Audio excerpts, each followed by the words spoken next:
It is exactly 8:10 on Newstalk Saga 960. Raw Mike Richards on a Wednesday. So what does that mean? Well, previous to this moment, it just meant it was 8:10 on a Wednesday. Yeah, no, that's fair. No longer. We're so thrilled about the partnership that we're going to announce, and actually announced last night on Twitter. But for us here, it's funny. 2020 started off so great, and part of that was the tremendous time we had with the Toronto Arrows coming in studio, and we just had the greatest time, and we kind of hit it off. It was like a really good blind date. Now, don't get nervous. Don't get nervous when I say that. But it was truly awesome. The Toronto Arrows of Major League Rugby. We are going to have Arrows Up as a regular segment at this time every single Wednesday, and we'll be also enjoying the highlights on a weekly basis that sound a little bit like this. Andrew Quatrin, the 22-year-old from Holland Landing, Ontario. Able to find support at the back, and he is offside, force it. So they do have a free play here. They go round the back. Excellent work. Levis trying to free the arms to Moore, and it will go to the corner, and Moore will score. Toronto answers right back. It's an Arrows try by the It's Dan Moore, the captain, with the try. But and also, if you notice, if you see that clip, Dan did the full-on. He did the arrow thing. Yeah. Oh my God, I love that. Is that standard with you guys right now? Are you guys, or is that just Dan Moore's thing? That's just him. That's just him, eh? So nobody's going to steal it? No, it's his signature. So if you do it, Dan's going to come have a tap on the shoulder and go, no, that's mine, Marcello. That's the You can't touch that. Yeah, I wouldn't want to mess it up anyway. Yeah, I was going to say he's a big. Just so you know, that's Marcelo Wainwright who's joined us, and Aaron Carpenter in studio here today for our first Arrows Up segment ever, which is very, very cool. Thanks so much, guys, for coming in. Appreciate it. There is a game coming up on the 9th against the Austin Herd, so you will be there. Actually, it's Austin Gilgrones. It's the what? Austin Gilgrones. The Austin Gilgrones? The AGs. They've had a new ownership stake, and they've changed last minute changed the name. Yeah. Wow. Okay. Because Gilgrones is really close to Cajones. Sure is. Which you kind of need to play the game anyway. Oh, So no. Okay. Yeah, big time. maybe Especially in the sport of rugby. Maybe I get it. Now, will you both be playing, or assistant coach? I no longer play the game. Yes. He looks like he could still play the game, though. I tried. Man, you're only 37 years old. Come on now. Yeah, You're still a young pup. So, Aaron, let's talk about your background a little bit previously to coming to the Arrows. Yeah, for sure. You'd want me to go? Yes, absolutely. Fire away. Yeah, so I played for Canada lots of years, 80 caps. That is currently the most that has ever been done by a Canadian international. So I have that. I went to 3 World Cups, 2007, 2011, 2015, and captained the team a number of times, 14 times, 15 times. It was a huge honor. Played 10 years professionally overseas in England, in Coventry, Plymouth, Cornwall, London, and Doncaster. So it's I got quite a bit of experience in the game. How did you get here with the Toronto Arrows? And obviously they're lucky to have you on board, but your path to the Arrows started how? Yeah, so I was playing overseas, played for Canada. I got an injury, and I decided time was done for me. I had some experience playing with the Ontario Blues in the past, come back from injury, and then I called Mark Winokur, and things started to roll from there. And then we had the inaugural season. I joined in on the coaching staff, and just trying to learn as I go, learn on the job as I'm going, and work well with Chris Silverthorne and the rest of the coaching staff. So it's been good. But you're originally from Brantford? Brantford, Ontario, man. Yes. There you go. In the backyard. I love it. That's our region here. But also people will notice there's a slight accent. Yeah, well, I guess 10 years in England, I think part of the thing is you need to be understood while you're over there, right? So I just start to pick up the vernacular. I throw around a mate every now and again, and it just kind of flows out. It's stuck to me. I think it kind of works. Yeah.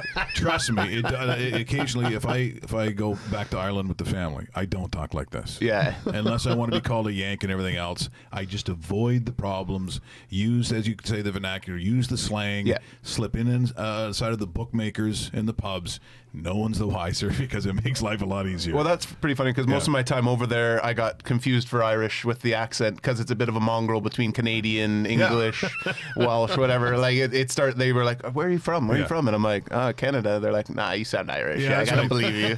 The poor Irish like, he doesn't talk right. Yeah, exactly. It's probably Irish then. Yeah, that's right. Yeah. Now, for Marcelo Wainwright, you're here. You also come from a. It's funny. We were talking about so a lot of basketball we talk about on the show. We're partners also with the Raptors 905, and we started talking about the different programs, grassroots programs, and what it does for young people across the country, not just here in Toronto. And now you come from something, because I was not familiar with it until I saw it, the Inner City Rugby Foundation. Everything about it says to me that it's just one more venue, one more possibility for someone, and a path that maybe normally they wouldn't get a shot at, they get a shot at. So tell me a little bit about that program, because it sounds like it's fantastic. Right. So it's the Toronto Inner City Rugby Foundation, or TURF for short.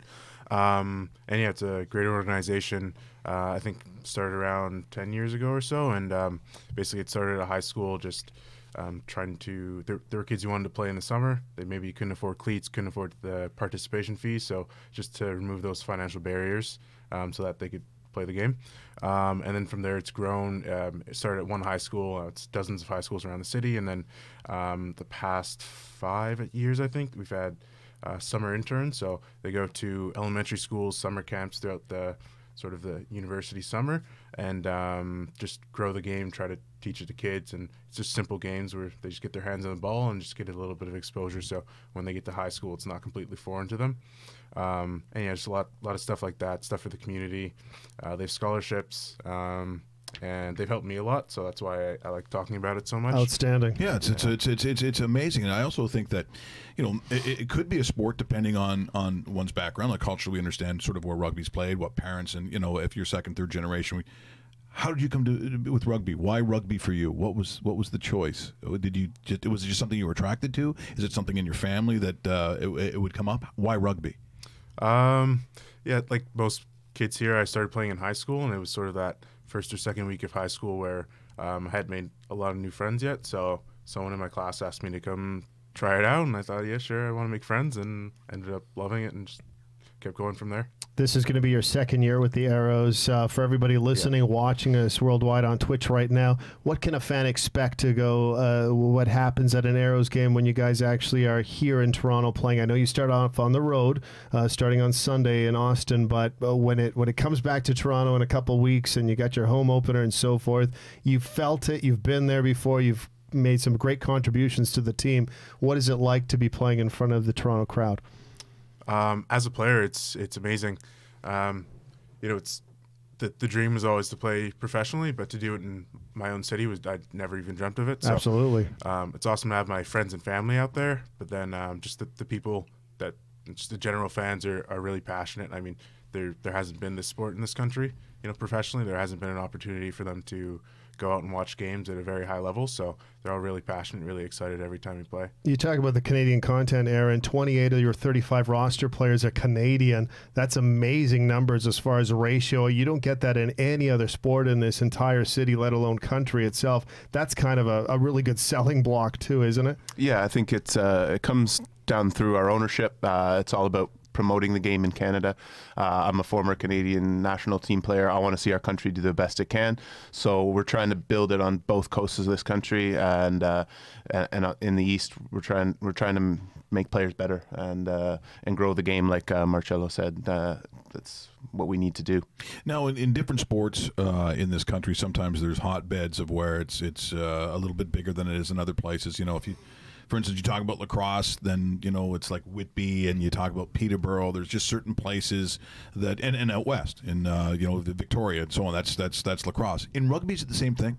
Do you find that there are areas of this country that's kind of almost rugby first? Yeah. So for Canada, Vancouver, Victoria, just because of the weather patterns, they play all year long. Yeah. Lots of people journey out there on their rugby travels to play out there, just so that 8-10 month season they can play year round, but we're trying to balance that and bring it back out this way and make Ontario more of a force to be reckoned with. As far as training camp is concerned, just learning about your game, learning about the organization, Training camp in Las Vegas?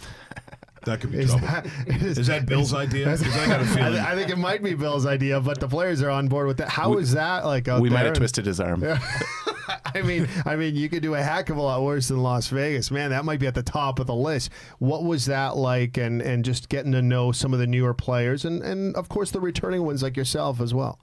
I personally didn't go to Vegas. Okay, but I thought you were part of it. Okay. A few times. It's yeah, maybe not rugby wise. Okay, different rugby actually. Absolutely. Everything's rugby related. Okay, yeah. But yeah, just the new players. It's been great. So we've had like Kurtz mentioned, this team comes from an organization called the Ontario Blues that's existed for years and years. So the core of the group has been playing together for a long time, and just bringing those new guys in is really easy. Everyone's really friendly. What's the feeder system for the Toronto Arrows? You talk about the Blues and so forth. When it comes to that new player, that younger player, we're talking to somebody that's 23 years old. Obviously, there's a lot of people younger than Marcelo right now in his age group that are interested in this. What do you guys do as an organization to kind of make sure they find their way to the Toronto Arrows? Yeah, so it started as the Blues, but now we're trying to develop it more thoroughly. We've just created Academy, West Academy and East Academy in Guelph and Kingston to try and cover the entirety of Ontario, and we're trying to find those players. And then we also have a close relationship with University Rugby because we've found a lot of our players go through the Scholastic route, and we're trying to invest in that to find the players. We were out at the national championships in Montreal a few months ago, trying to look at talent and see players, see the next future guys. And that's not to say we won't look at club rugby and things like that. We're still going to those kind of avenues because we know players come from different places, right? And we're not turning anything down. And some of it is too. We want to start looking at crossover athletes, other sports where we can draw some athletes back into the game. Maybe they've played at a high school level and gone to a football or a basketball or something else for a university scholarship, and maybe we can draw them back because they have a base of knowledge already. When you talk crossover, is football where you zero in on first if you're looking at the depth chart of sports outside of rugby? It's less so. Really? Yeah, they don't cross over as well. I think it's the big two that we're looking at are wrestling and basketball. Interesting. Because the handling skills. That makes sense. How many people on the football field actually handle the football? Correct. Yeah. One or two, right? You have your specialties and nobody else. Yeah, exactly. So some of those athletes can cross over. But it takes time. But basketball is a really good transition sports, right? That's what rugby is at that's heart, a transition sport. So those are the kind of athletes. It's funny you say that, guys, because the transition sport in football is rugby. You see that a lot of times. You see a lot of NFL teams, you know what, try the big guy that's over there in Australia. Try the guy that's, just kicking ass in England right now. Put him in an NFL camp. Try him out at a running back position, a fullback position, maybe a linebacker position once he learns the specs of the actual position. But it's not necessarily a trade-off. I think it's easier to go that way than it is to go back to rugby because there's so many small moving parts within a rugby game. So that's interesting. And same for like a rugby league to a rugby union. There's a little less going on there, so it's a bit easier transition. Whereas in rugby, there's a lot going on. It's at speed. You got to be fit. This is Arrows Up. This is a segment we'll be doing every Wednesday at 8:10 and kind of whatever we feel like talking to guys. Whenever something happens, you call the show. If something good happens, you found some money. 8:10. We want to hear about it. If there's a good bar you went to in Austin, and I know about that in Austin. It's the only place where I got a tattoo. It's going to be just a hell of a lot of fun. Both Aaron and Marcelo in this morning, and the one thing that we've been talking about too, and Bill, you can probably relate to what I'm going to say. I mean, there is this culture that has existed in Ontario and the GTA. And I said, probably for me in high school, back to the mid to late 70s, rugby started coming in to the high school programs. It started becoming an option that guys didn't have beforehand. That maybe weren't the hockey player, they weren't that one thing, but this thing kind of fit for them a little bit. So it's been percolating for quite some time as our national program, got better. All the university rugby got better, and now you get to the point where it reminds me a lot of when Major League Soccer started. So you only played it, and those that showed up were first or second generation from those families that actually played that sport. You're a great example of the new Canadian, the Canadian that doesn't need to have necessarily a familial background to rugby. So now you're going to start seeing not only a place that when you have a professional league. When you have a professional league, it makes everything else work. It makes the grassroots work. It makes our national program work. It all is in alignment. And this isn't going to surprise me that I think that where we've seen a bunch of new teams come aboard. I think that's going to be probably a trend as we go through this in Major League Rugby, just like we saw, some come in, some come out. But for the most part, because of the nature of its game, and I'm going to say this in all honesty, right now in football, because of a lot of protocol, concussions, there's a lot of things that have gone on. They've eliminated a lot from the football that have bothered people, the special teams and kickoffs and so on. So there's a lot of downtime in traditional North American football, right?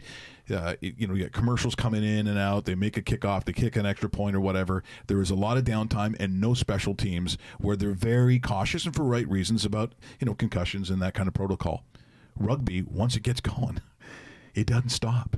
It is nonstop action. The big guys aren't just guys blocking people. The big guys have to do everything too. I think that's why when you mentioned that big guy out of Australia that the Philadelphia Eagles picked up, it's because not only was he 280 some odd pounds, he ran as fast as any guy on the team. Like, these are all-rounded athletes.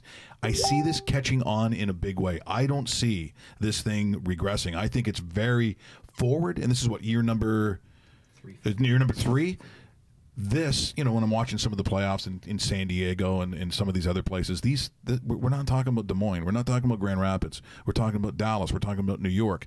This is how the sport grows. And when I look at the combination of the excitement for the sport itself, when people who maybe are not familiar with it or haven't watched a whole bunch of it, to the development through grassroots rugby, places to play. Now, as you said, Marcelo, you played in a stadium in your own backyard. Your family can come and see it. That, to me, that's the game changer. I think you hit some really good points there. Like, one, alignment, and that's something we're trying to do as an organization, become aligned within the entirety of Canada, from the east to the west, and trying to turn over all those rocks and find the athletes and progress, right, with that Canada first mentality. The other one is access to the sport, right? So rugby's a bit like soccer. All you need is a ball, a pair of shorts, and some cleats, and you get out there and play. A lot of other sports, hockey, your footballs, you need a lot of equipment, quite a cost. Yes. And then the travel along with it, it all adds up, right? So it's just about making it available to people and putting it in their eyesight, like you said, and now having the professional league above all of that drives it all the way down, and that's what our mandate is. Before we wrap this up, guys, Sunday, February 9th, 8 o'clock start time. Hemingway's is the watch party. So Hemingway's watch party. Can we say where you're going to watch it?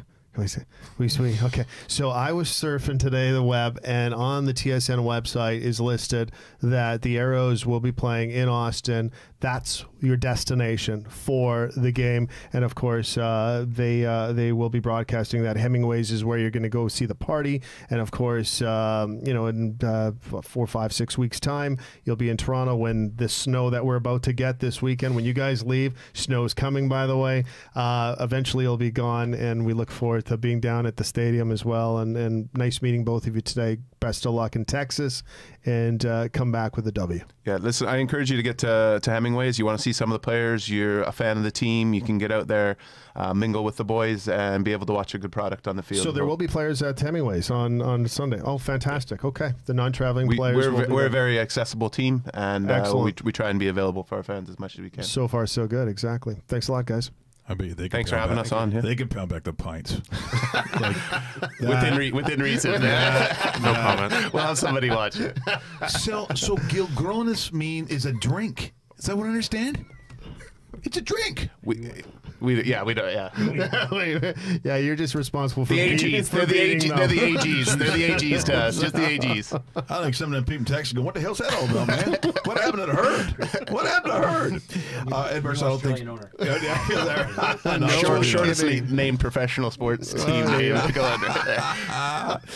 Once again, we will do this every Wednesday at 10, and also talk to the fellows whenever we feel like it. I'm really excited that we're for doing this, and I think this thing is going to just be on fire. We got a segment with them a staple, so to speak, for the next 5 months. Yeah. But there will be times where Bill will come on, or one of the players will, we'll bring him on from time to time here and there, just because simply we want to get to know the sport a little better. We want to educate our audience, and obviously let them know about everything that is happening Toronto Arrows wise, and know the players. So Marcelo, do you have a move that you're going to do? A try signature? Do you have something? Nothing planned. I'll just be very happy if I get to score a few. Okay. And The best move is just put the ball down and go back and do your next job. Just don't drop it. That's an old school rugby player speaking I there. understand that, but this is new age. This is enough of the humility already.